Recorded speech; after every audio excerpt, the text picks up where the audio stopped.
Joy of ലൈറയിലേക്ക് എല്ലാവർക്കും സ്വാഗതം. Thumbnail കണ്ടതുപോലെ നമ്മൾ ഇന്നൊരു കുക്കിംഗ് വ്ലോഗുമായിട്ടാണ് കേട്ടോ വന്നിരിക്കുന്നത്. ഇക്കാണുന്ന പ്ലാന്റ് ആണ് സെസ്ബാനിയ ഗ്രാൻഡിഫ്ലോറ എന്നറിയപ്പെടുന്ന അഗത്തിച്ചീര. ഓൾറെഡി നമ്മൾ ഇതിന്റെ വിശദ വിവരങ്ങൾ ഉൾക്കൊള്ളിച്ചുകൊണ്ട് ഒരു വീഡിയോ യൂട്യൂബ് ഷോർട്സ് ആയിട്ട് അപ്ലോഡ് ചെയ്തിട്ടുണ്ട്. ആ ഒരു വീഡിയോ കാണാത്തവർക്ക് വേണ്ടിയിട്ട് ഞാൻ ആ ഒരു വീഡിയോയുടെ ലിങ്ക് ഐ ബട്ടൺ ആയോ ഡിസ്ക്രിപ്ഷൻ ബോക്സിലോ കൊടുത്തേക്കാം.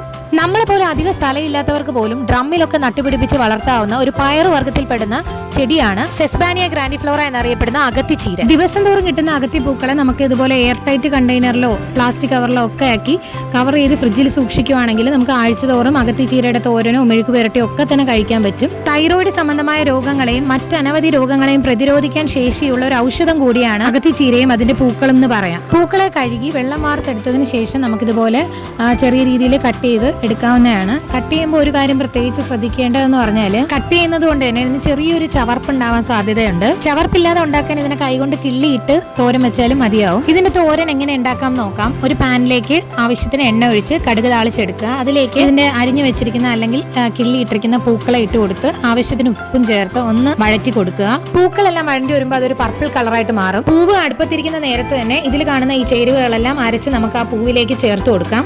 വെന്ത് വരുന്ന പൂവിലേക്ക് അരപ്പ് തട്ടിക്കൊടുത്തതിന് ശേഷം നമുക്കൊരു മൂടി കൊണ്ട് അത് അടച്ചു വെക്കാം. 2-3 മിനിറ്റ് കഴിയുമ്പോൾ മൂടി മാറ്റി ആ അരപ്പിനെ പൂവുമായിട്ട് നമുക്ക് മിക്സ് ചെയ്ത് കൊടുക്കാം. അഗത്തിച്ചീര വീട്ടിലുള്ള എല്ലാവരും ഈ ഒരു റെസിപ്പി ട്രൈ ചെയ്ത് നോക്കണം കേട്ടോ.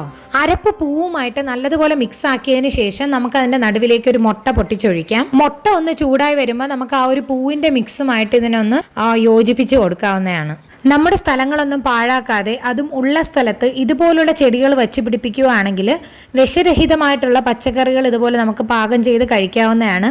പുതിയ റെസിപ്പികൾ ഇതുപോലെ ട്രൈ ചെയ്ത് നോക്കാവുന്നതുമാണ്. അപ്പോൾ നമ്മുടെ അഗത്തിച്ചീര മുട്ടത്തോരൻ ഇവിടെ റെഡി ആയിട്ടുണ്ട്. വീഡിയോ ഇഷ്ടമായെങ്കിൽ ലൈക്ക് ചെയ്ത് ചാനൽ സബ്സ്ക്രൈബ് ചെയ്യാൻ മറക്കരുത്.